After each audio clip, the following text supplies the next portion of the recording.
Good afternoon. Welcome to the Analyst. Today we'll be taking up 7 newspaper articles from the Hindu and the Indian Express and discussing them. The handout for the same will be available in the description of this video for your kind perusal. Please have a look at that. The first article that we'll be taking up is related to Indo-Pacific, as the External Affairs Minister Jaishankar has highlighted the need for wider collaboration in the Indo-Pacific. The second article is related to child marriages, as the Union Minister for Women and Child Development has said that child marriages in India have halved from 47% to 23% from 2006 to 2021. Additionally, we'll be taking up 5 topics in the simplified, which will help you in the prelims as well as mains preparation. Now, the first article is related to Indo-Pacific. The context behind it is that the External Affairs Minister Jaishankar highlighted the need for wider collaboration in the Indo-Pacific region. He made the remarks after attending the G7 Foreign Ministers meeting. Also, there will be an interview with an ex-ambassador of India to USA in the Indian Express discussing the Quad and Indo-Pacific. So, we will be discussing the significance of Indo-Pacific and the challenges associated with Indo-Pacific. This is important in GS2 under the topic Effect of Policies and Politics of Developed and Developing Countries on India's Interests. Now, let's start with the significance of the Indo-Pacific region. The Indo-Pacific term was coined by Gurpreet Khurana.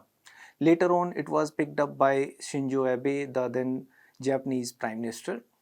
Now it is termed as a strategic construct, although some thinkers even term it as an artificial construct. For example, Brahmchelani calls it so.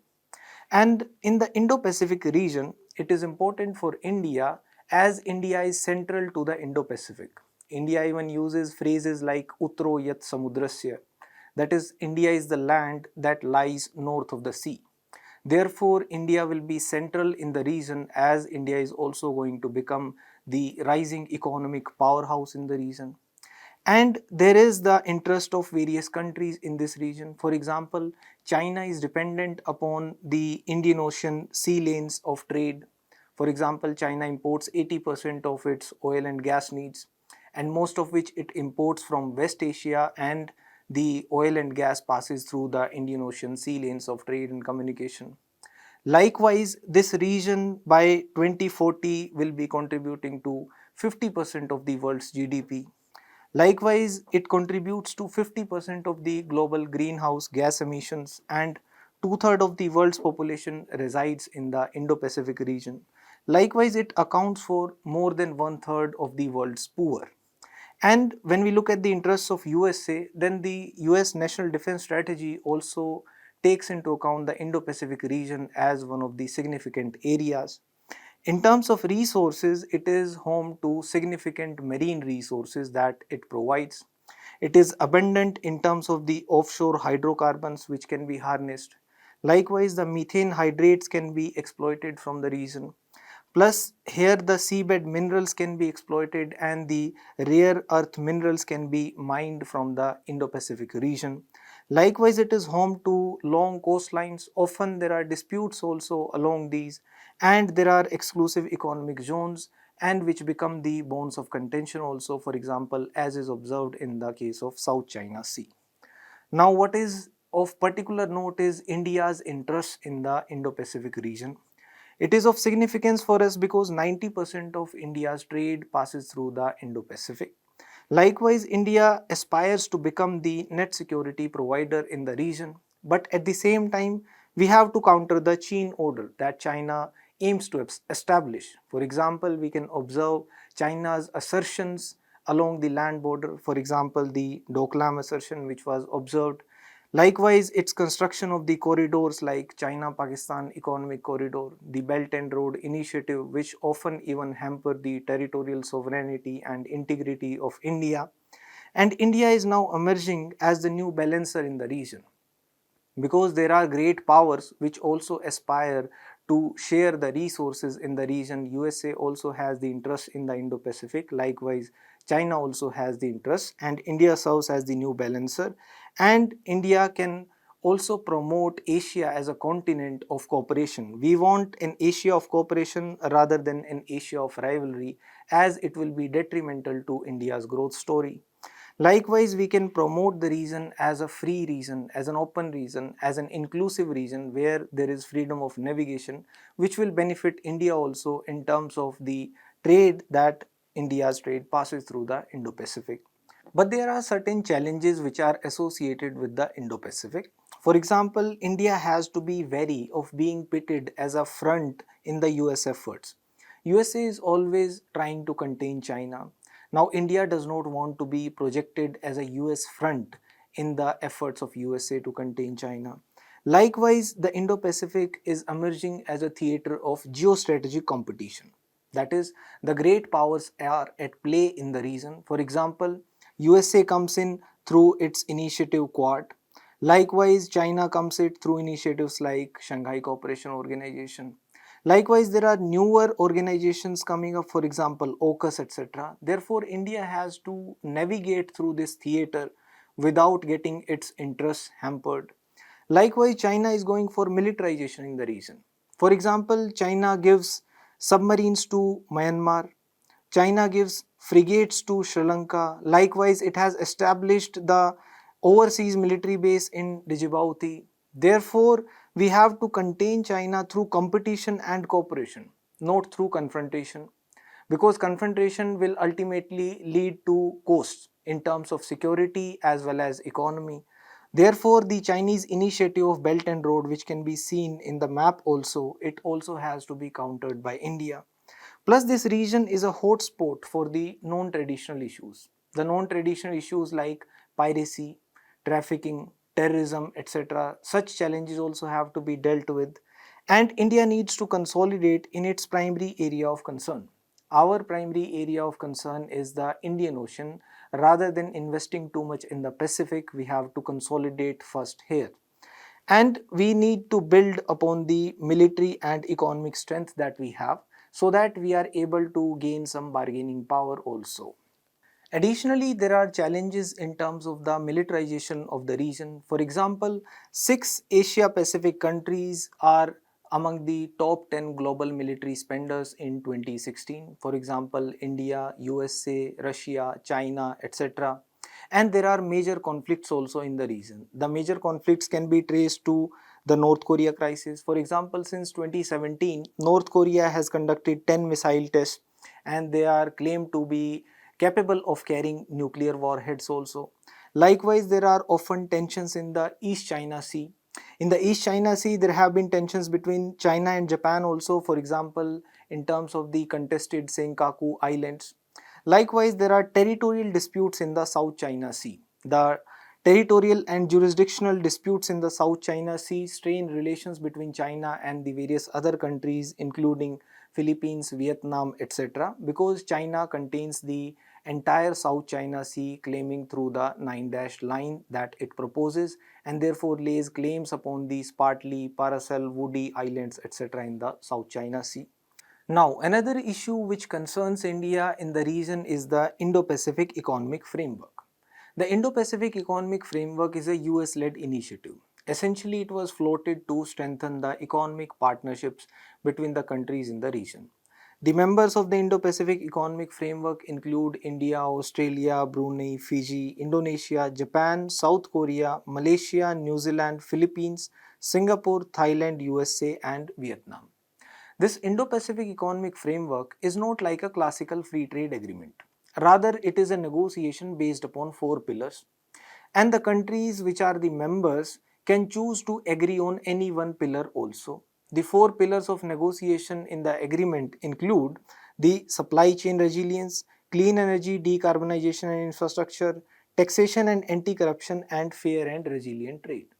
But India has certain concerns with respect to the Indo-Pacific Economic Framework also. For example, there are non-tariff related issues among the countries in the region.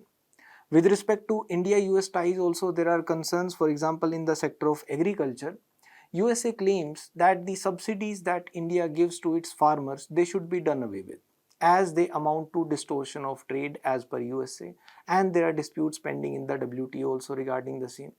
And it also requests for the market access for the American goods. And in turn, it is not even willing to give the market access to the USA services market so that India can export services at least. It also accuses India of violating the intellectual property rights. It accuses that there are copyright infringements taking place in India. At the same time, it resorts to phytosanitary measures, asking that the goods which are being exported to USA, they should comply with the labor and environmental standards, which are non-tariff restrictions essentially. As India has good manufacturing capabilities, India has a good supply of labor, therefore we are able to produce the goods cheaply, but we are not able to access the US market due to such phytosanitary restrictions. Likewise, India requests for the data localization, that is the data of Indians that should be stored in India itself rather than it being exported by the big tech, by the multinational companies, etc., which is also an area of concern. Likewise, in the services, India requests for the free movement of the professionals who are providing services. Plus, the Indo-Pacific Economic Framework, it is vaguely worded, and there are apprehensions that going further it will be beneficial for USA rather than India. Plus, the systemic integration that the Indo-Pacific Economic Framework seeks to achieve will ultimately reduce the autonomy of the countries.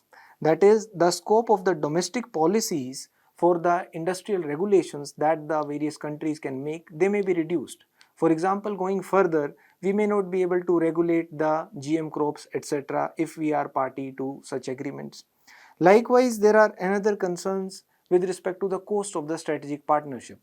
Are we giving up our economic independence? Are we going for economic dependence if we go ahead and be a part of such agreements?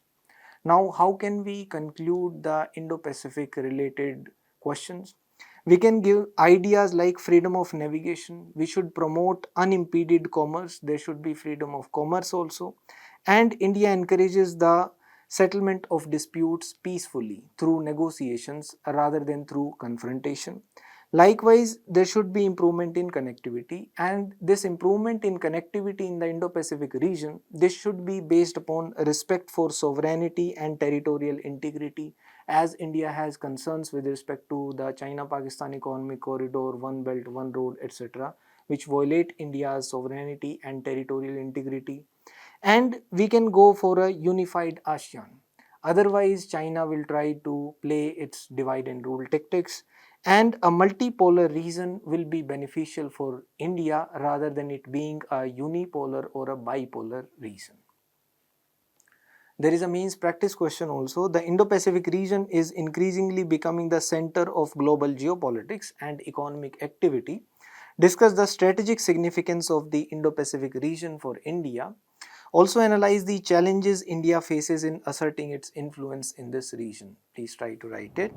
Now, the next article is related to child marriages. The context behind it is that child marriages in India have halved from 2006 to 2021. That is after the Prevention of Child Marriage Act 2006 came into force. Now we'll discuss the reasons behind child marriages, the negative impacts of child marriages, the steps that the government has taken to counter this menace, and a few suggestions. This is important in GS1 under the topic women and population related issues. First, let's discuss some basics and look at some data. As per the Lancet study, the Lancet Global Health study, the child marriages in India have declined. From 1993 to 2021, they have declined across India except the state of Manipur. When we look at the state-wise distribution, the states with the burden of girl child marriages are Bihar with 16% at maximum, West Bengal with 15%, and Uttar Pradesh accounts for 12% of the girl child marriages. Likewise, the National Family Health Survey 5 also points towards the decline in the girl child marriages in India. In 2006, it was at 47%, whereas in 2021, it was at 23% only. And the Sustainable Development Goal 5.3 also targets the elimination of the girl child marriages across the world. The UNICEF data also points to the significant number of the girl child marriages in India, which is pointed out to be about 15 million. Now, what are the reasons behind the girl-child marriages in India? One of the foremost reasons is pointed out to be poverty. As the poor people, they are often unable to make their both ends meet. Therefore, sometimes they are even forced to sell their children as part of a marriage deal. Likewise, has been pointed out by the National Family Health Survey 5 also, which says that among the girl child marriages, 25% of the girls belong to the poorest families. Likewise, there are at times customs and traditions also which force people to get the girls married while they are minor only. And there are regions like security, that is, parents, in order to protect their girls from exploitation, abuse, rape, etc., get them married at a young age. And at times it is considered as part of family honor also, because the chastity of the girl, which is often prioritized across cultures, is also considered, and the girls are married off at a young age. And there are poor implementation of the statutes also, the laws which have been enacted by the government to prevent the child marriages. They are often poorly implemented, and the child marriages are often unreported. As per the UNICEF report, 70% of the child marriages in the rural areas, they are often unreported because of the pressure from the community and from the elderlies. At times there are contradictory judicial decisions also. The judiciary has given adverse judgments. For example, in the Yusuf Khan versus State of Haryana case, the court observed that in the Muslim law, the age of puberty and the age of majority, they are one and the same as per the Muslim law.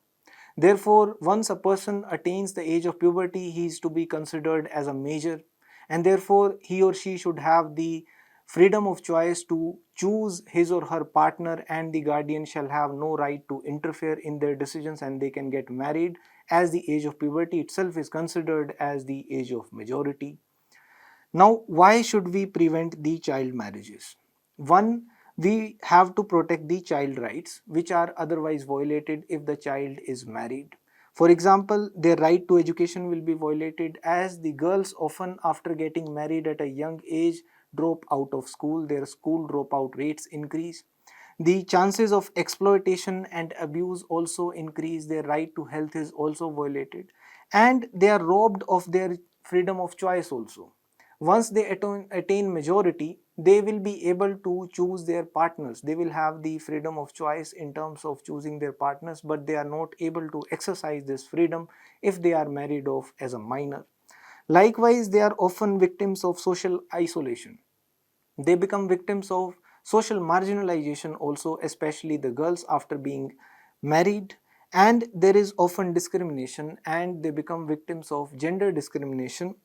It perpetuates illiteracy also, as the data also points out that the maximum number of child marriages are happening among the illiterates, as most of the child marriages, if the girl attains at least the secondary level education, are avoided. Likewise, another reason is the poverty. That is, this unending cycle of poverty, this vicious cycle of poverty, this intergenerational cycle of poverty has to be avoided, and it can be averted by avoiding child marriages. Plus, we have to stop child marriage because it has an adverse impact, especially on the health of the girls, as it may lead to premature pregnancies, which cause higher deaths, as the maternal mortality rate among the girls, if they are less than 20 years, is more than 5 times the normal maternal mortality rate. Likewise, the infant mortality rate increases if the girl is of less than 18 years of age, and usually the IMR is 70% more if the girl is of less than 15 years of age. This data is again from the Lancet and National Family Health Survey. Also, the chances of the children being stunted increases if the girl is married off at a young age. And not only the stuntedness, the children born out of such marriages, they often suffer from the PTSD, that is post traumatic stress disorder, as well. Now, what are the steps that the government has taken to counter this menace of child marriages? We can trace these steps back to pre-independence era. Earlier, there were the social reformers, for example, Rajaram Mohan Roy, likewise Ishwar Chandra Vidyasagar, etc., who advocated the abolition of practices like child marriages. Then there was the Rukmabai case of 1884 when Rukmabai declined to stay with her husband at the age of 11. Then finally the Age of Consent Act was passed in 1891 when the marriageable age of girls was increased from 10 years to 12 years. Finally, the Child Marriage Restraint Act was passed in 1929, which was also known as the Sharda Act. It increased the marriageable age of the girls to 14 years. And through the Hindu Marriage Act 1955, the marriageable age of the girls was increased to 18 years, and for the boys it was put as minimum 21 years. Finally, the government came up with the Prohibition of Child Marriage Act 2006, which replaced the earlier Child Marriage Restraint Act.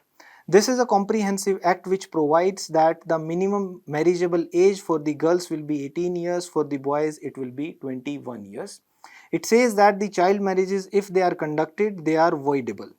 That is, the party which was a child at the time of getting married, it can approach the court anytime and get the marriage voided, otherwise it will remain as valid. And it punishes not only the people who solemnize the child marriage but also the abettors. The abatement is also punishable, and the punishment that is prescribed in the Prohibition of Child Marriage Act 2006 is 1 lakh rupees as fine and 2 years as imprisonment, etc. Then the government also came up with the Compulsory Registration of Marriages Act 2006, so that through the registration the government can track the child marriages. The Protection of Children from Sexual Offences Act 2012, that is POCSO, criminalizes the sex with a minor as a rape. That is also essentially to prevent and deter the child marriages also. And there is the establishment of the National Commission for the Protection of Child Rights by the government. Additionally, there are a few schemes which also promote the delayed age of marriages by empowering the girls. For example, through the Sabla program, the government tries to empower the adolescent girls. Through the Sukanya Samriddhi Yojana, the government tries to financially empower the girls. And the West Bengal government also came up with a couple of schemes to prevent the child marriages, that is Kanya Shri and Rupa Shri. Now, what can be the suggestions to remove this menace of child marriages in India? One, we have to take up a bottom-up approach. We have to go for social change.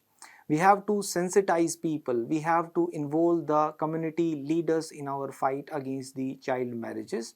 And this change has to come from within rather than being imposed from a top-down approach. We have to engage with the society, the civic society. We can collaborate with the NGOs, community leaders, etc. And we can go for empowerment of the girls. The empowerment in terms of the educational empowerment, in terms of ensuring their health rights, as well as ensuring the security for the girls to ensure the delayed marriages.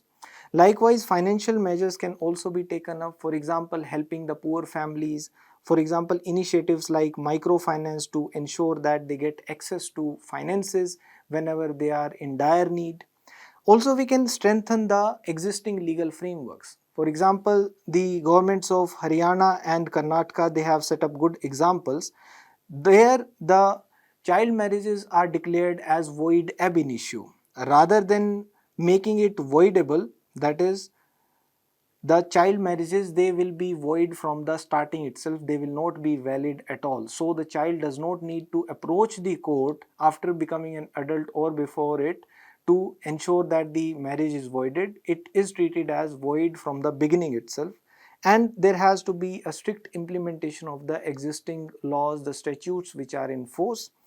Additionally, the Supreme Court also came up with a landmark judgment recently, the Society for Enlightenment and Voluntary Action versus the Union of India, where the court observed that we have to look beyond the punishment, beyond the imprisonment that we are prescribing for the prevention of child marriages. We have to take into account the interests of the victim also. We have to address the harm which is meted out to the victim. Because often if the girl reports a child marriage, then her family is also punished because of the penal laws, the penal provisions to prevent the child marriages. There is a mains practice question also. Child marriage remains a persistent social issue despite legal prohibitions and government interventions. Examine the underlying reasons for the prevalence of child marriages. discuss the steps taken by the government to address this issue and suggest measures to eliminate this practice effectively. Please try to write it. Now, the next article is related to the Israel-Hezbollah ceasefire deal. This deal has been brokered by USA.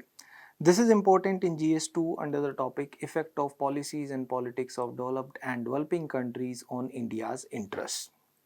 Now, the ceasefire deal between Israel and Hezbollah brokered by USA has an uncanny resemblance with the UNSC Resolution 1701. This was around 2006. What does this Resolution 1701 say? It aimed at ending hostilities between Israel and Hezbollah, and it was supposed to create a buffer zone in the region and ensure a permanent ceasefire. The resolution called for the disarmament of all the armed groups in Lebanon and to ensure that there will be no foreign forces present in Lebanon except with the consent of the government of Lebanon. And there was supposed to be a withdrawal of the Israeli forces in 2000 from the southern Lebanon along the Blue Line and the Golan Heights. Now, what does the current ceasefire deal look like? This ceasefire deal will be implemented by UNIFIL, the UN peacekeepers, who will be monitoring the implementation along with France and United States. As per this deal, the region between the Litani River and the UN Blue Line will be disarmed. There will be no armed forces in the region except the Lebanese army. That is, the Lebanese army will be deployed south of the Litani River, and the Hezbollah will be withdrawing to the north of the Litani River, and Israeli army will also be withdrawing down south of the UN Blue Line. So they will be having 60 days to withdraw. That is, both the Israeli army and the Hezbollah will be having 60 days to withdraw from this region. Now, there is a difference between the UNSC Resolution 1701 and the current agreement. The addition of USA and France is there. That is, there will be a tripartite mechanism of Lebanon, Israel and UNIFIL that oversees the implementation. Apart from that, there will be the involvement of USA and France.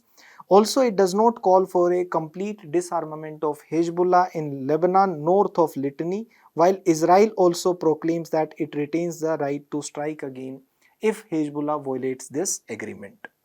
Now, why did Israel agree to this deal now? The Prime Minister of Israel, Benjamin Netanyahu, has said that they are withdrawing to focus on Iran to give Israeli forces a breather. That is, they are also tired and depleted. They want to be replenished and they want to separate the Hamas and Hezbollah fronts, because right now the Israel was under attack from both the fronts and they want to take one of them out of the war. And the Hezbollah had opened a parallel front to support Hamas. But there are three more factors also due to which Israel has agreed to this deal.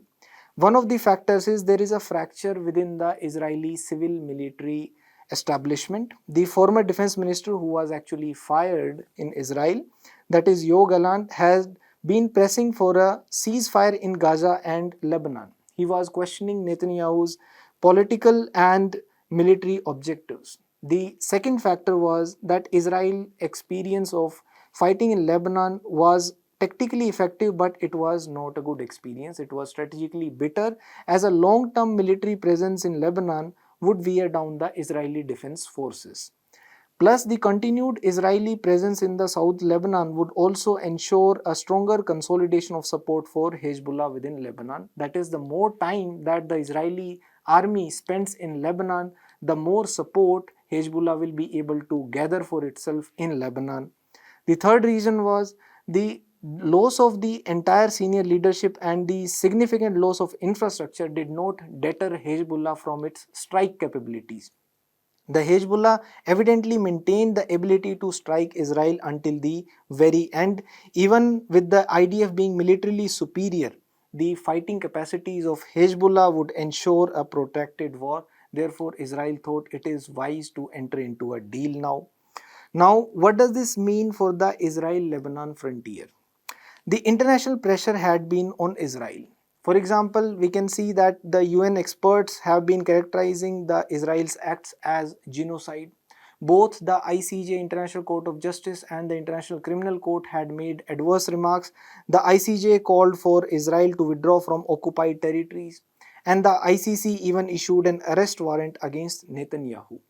But at the same time, Hezbollah still remains entrenched in the Lebanon society and government, and Hezbollah has political representation also in the parliament of Lebanon and also an ally in the speaker's office. Notwithstanding the fillip of the Western presence in the ceasefire oversight, Hezbollah can now shift to regaining its socio-political base also. Now, what does this mean for the region at large?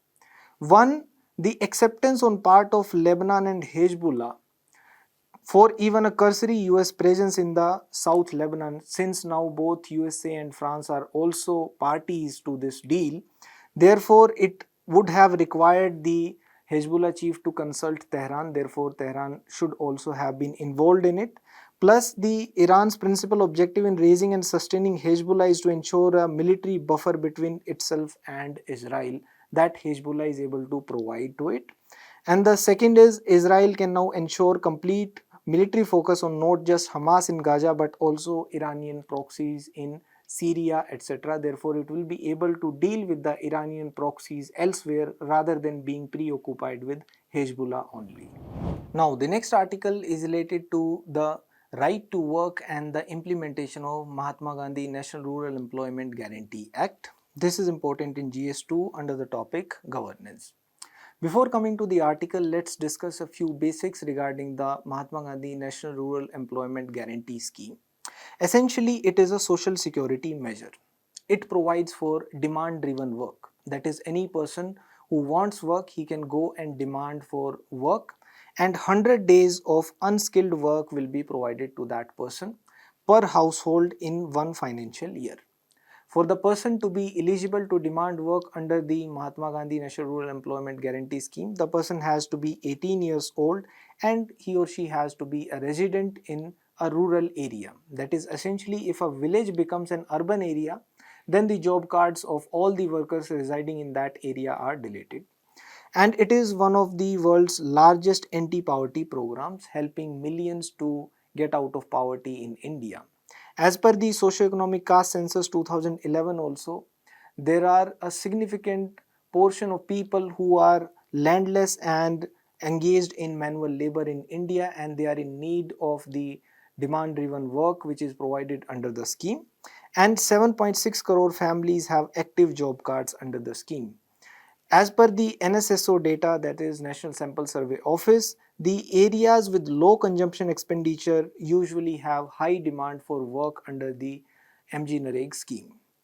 And this scheme has ensured a paradigm shift in India. That is, earlier there was no right to work, but this has ensured that there will be a right-based approach. Any person can go and demand work as a matter of right, and it will be justiciable as per the statute of Mahatma Gandhi National Rural Employment Guarantee Act. And it is taking up a demand driven approach, and the resources are transferred from the center to the states for the implementation of the scheme. Essentially, it is a self-targeting scheme, as the people in need can go and ask for it, and if the work is not given to the people, then there will be an unemployment allowance which will be given if the work is not given within 15 days of the demanding of work. And it ensures a bottom-up approach. That is, the Gram Sabha is involved in deciding the nature of work, the choice of work, etc. in its implementation, and it ensures the grassroots democracy because of the involvement of the Gram Sabha. And the transparency and accountability is ensured in the implementation of the scheme, as social audits are conducted and proactive disclosures are ensured on the portal of the Mahatma Gandhi National Rural Employment Guarantee Scheme. Now let's come to the article. As per this article, each household who is seeking work under the scheme gets a unique job card. It contains the list of all of its registered adults, and one cannot work under the scheme without a job card. Now there are procedures regarding the deletion of the workers from the job cards. The procedures are contained under Schedule 2 paragraph 23 of the Act itself. That is, if the Gram Panchayat is satisfied at any time that the person has registered by furnishing false information. That is, if you register for a job card under the scheme by furnishing false information, then your job card may be deleted and the Gram Sabha may direct the program officer to direct his name to be struck off from the register and direct the applicant to return the job card. But for this, due process has to be followed, and the worker whose job card is being deleted, he has to be given an opportunity of being heard in the presence of two independent persons. So there are guidelines, and the implementation guidelines for the scheme are available in the master circulars, which are released usually by the government annually or once in 2 years by the Ministry of Rural Development. So essentially, the job card can be deleted under the following situations, that is when a household permanently migrates, or the job card is found to be duplicate, or it was based on the forged documents. But there are certain concerns which the article has highlighted. The concerns are that in 2021, 1.5 crore workers were deleted, and this deletion increased to 5.5 crore in 2022-23. And in the last 4 years itself, the names of 10 crore MG Narega workers across India have been deleted. That is a huge number. And it has also coincided with the period when the union government, the central government, had been asking for the mandatory Aadhaar based payment system implementation in the MG Nareg scheme. That is, the Aadhaar card number has to be seeded with the job card. Now, this job card provides the legal guarantee to work, and if the job card is deleted, then the right to work may be violated as per the author, and deleting the workers' names from the job cards on the grounds of not willing to work denies that right. And this is the main reason for deleting. Nearly 20,000 workers who got deleted as not willing to work actually demanded work or actually worked in the same financial year in which their job cards were deleted, and the deletions are often not carried out through the Gram Sabha as has been mandated through this act. Rather, it is being done without the workers' knowledge also. But as per the act, sometimes the given reason is that the village has become urban. If the village has become urban, then the job cards of all the workers in that village must be deleted. But it has been done as a subset of the workers only. It seems absurd. And 2 points are particularly hard to believe from the data which is pointed out in the article. One, despite the high rural unemployment, as per the official reasons, 70% of the workers in this sample are not willing to work, which is hard to believe despite the high unemployment rate. Secondly, the government claims that the surge in deletions has no connection with the Aadhaar based payment system which is made mandatory does not seem very believable. The author also gives certain suggestions also to improve the implementation of the scheme. One, we can conduct independent audits, regular reviews, we can involve Gram Sabhas and ensure an efficient grievance redressal system so that the irregularities can be minimized. Likewise, we can train the Gram Panchayats to conduct impartial inquiries. We can include the worker representatives in the decision making panels. We can promote public consultations, and proactive measures can be put in place to enhance transparency, accountability, as they are vital for the efficient functioning and implementation of the Mahatma Gandhi National Rural Employment Guarantee Scheme. Now, the next article is related to One Nation, One Subscription. This is important in governance under GS2 as well as under education. Now currently the higher education institutions, they usually subscribe to the scholarly journals individually, they buy the subscriptions. The government has come up with a model, the One Nation One Subscription model. Under this model, the aim will be to provide access to the scholarly journals for the higher education institutions in India. That is, the initiative will provide the higher education institutions which are government run in India equitable access to 13,000 scholarly journals. Now, how do the higher education institutions in India access the journals currently? Currently, they access the journals through 10 different library consortia. These library consortiums, they are under the administrative control of different ministries. The library consortiums, they are a group of 2 or more libraries which come together, agree to cooperate, collaborate and share the resources. That is, they share the access to the scholarly journals that they have purchased. Also, the higher education institutions in India, they purchase the access to the journals individually as well. Now, what does this scheme offer? This One Nation One Subscription scheme aims to consolidate the disaggregated approach to journal access. Now there will be a single platform.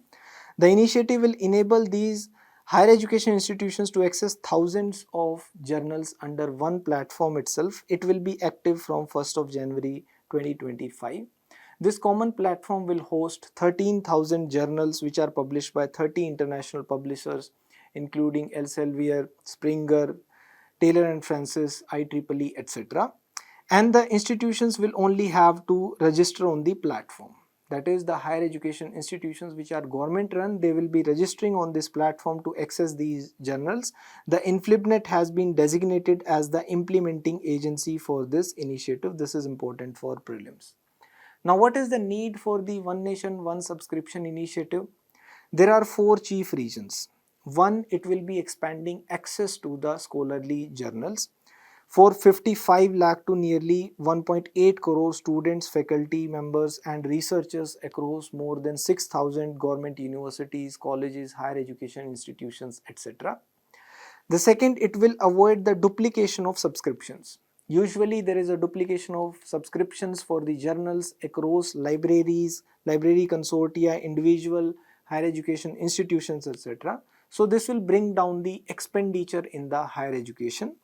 Plus it will provide better bargaining power, because when the government is purchasing the access to a large number of scholarly journals, it will have a better bargaining power. It will be able to negotiate with the publishers through a single subscription for all government higher education institutions.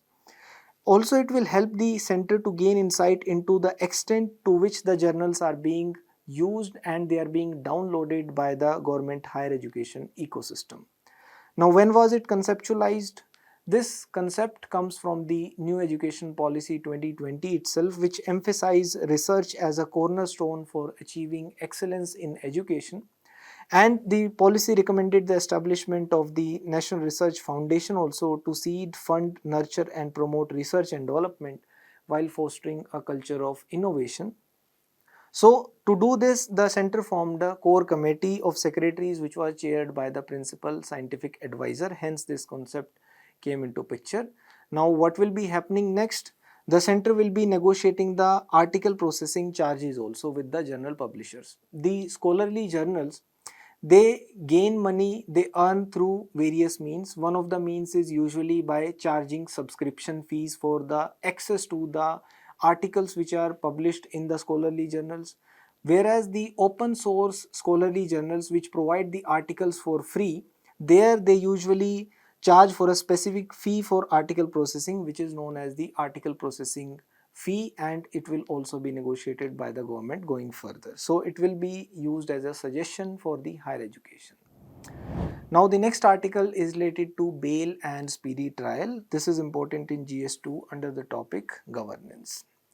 The Supreme Court has said in a recent judgment that the accused persons can seek bail on the ground of delay in the commencement of trial in the Prevention of Money Laundering Act cases also, if they give an undertaking that they will not be seeking an adjournment and they will cooperate with the trial in the future. So before coming on to the other case laws regarding bail, let's look at the fundamentals that the courts have followed while granting bail. The courts have usually observed that the punishment should begin only after the conviction.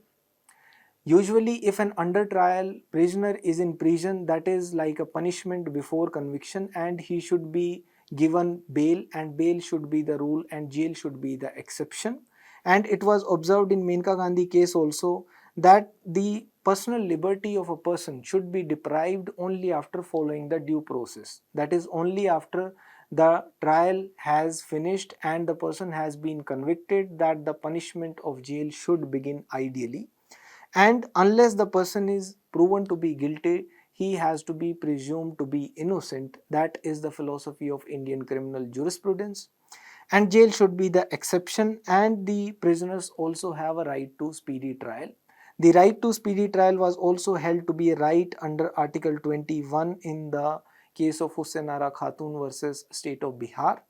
And the judiciary should exercise its discretion in the favor of giving bail, and the judicial discretion should be exercised in the non-bailable offences also in case there are mitigating circumstances in picture. These are some of the fundamental principles which are observed by the court while granting bail. Now coming to this article, there have been a string of judgments earlier also which have followed the same principle of giving bail rather than prescribing jail. For example, the Supreme Court had held earlier that the prolonged delay in the commencement of trial was a ground for bail in the PMLA cases also, and in the case in which the Deputy Chief Minister of Delhi Manish Sisodia was given bail, the court had observed that bail cannot be withheld as a form of punishment, and the delay in commencement of trial for no fault of the accused is a ground for bail, and keeping an accused incarcerated for an unlimited time in the hope of a speedy trial is a violation of his fundamental right under Article 21 of the Constitution also. There are a few other landmark cases also regarding the granting of bail where the court has favored in granting bail rather than prescribing jail. For example, in Satyendra Kumar Antil versus CBI case, the court had observed that arrest is a draconian measure and arrest should be done sparingly. This draconian measure should be used sparingly, and the government can consider framing a separate law regarding the prescribing of bail or jail also, and the trial courts should usually take only 2 weeks of time to dispose of a bail application. Likewise, in Gurbakh Singh Sibia versus the state of Punjab case, the court had observed that anticipatory bail should be given objectively rather than exercising too much subjectivity by the judicial officers. Now, the next article is related to Phobos and Deimos. They are the two tiny moons of Mars. This is important in GS3 under the topic Science and Technology. There is a new study which points out that Phobos and Deimos, the two moons of Mars, they might have been asteroids initially. The two moons, they are too small. Phobos is 27 kilometers across and Deimos is just 14 kilometers in length. Plus they are not even round. They are lumpy, misshaped objects rather. They look like asteroids rather, they look like potatoes. And the astronomers in the past also have suggested that they might actually be asteroids, that is two space rocks who were captured by the gravity of Mars. Now this new study has pointed out there is actually a case that they did indeed start out in the asteroid form. But there is an issue in this asteroid theory, that the two moons, their orbits are too circular. They are too neatly aligned along the equator of Mars. And the asteroids usually do not have such trajectories. The asteroids, they approach the planets at all sorts of angles. And if they were actually once asteroids, then their orbit should have been tilted and perhaps somewhat oval. So this theory is akin to the favored origins theory of the Earth's own satellite, wherein a Mars-sized object slammed into the nascent planet, creating a spray of debris which glued itself together to form our moon. If something similar had happened to Mars, scientists would expect this debris to form a disk which should have been aligned to the Martian equator, leading to the construction of moons with the same orbital alignment, which is something which is observed today. So what does the study hypothesize? It suggests that a large enough asteroid was captured by Mars long ago, and the asteroid then plunged towards the red planet and would have gotten extremely close, maybe around 5,000 kilometers from the surface or even grazing the surface. And consequently, the gravity of Mars would have ripped the asteroid into fragments, and some of them can actually escape the system also completely, but some hit the Mars and they can scar the surface with smoldering craters. So many shards would remain in the orbit around the planet, and over time these shards, these fragments, they would be affected by gravitational influence of both Mars and the Sun, and eventually several of those fragments, they combine together, they combine into one another and send out sprays of debris that would collide into other fragments. This destruction would create a cloud of asteroidal rubble which would eventually align with the equator of Mars, and this stayed far enough from the planet to eventually clump together to form Phobos and Deimos. This is what the study suggests. Thank you.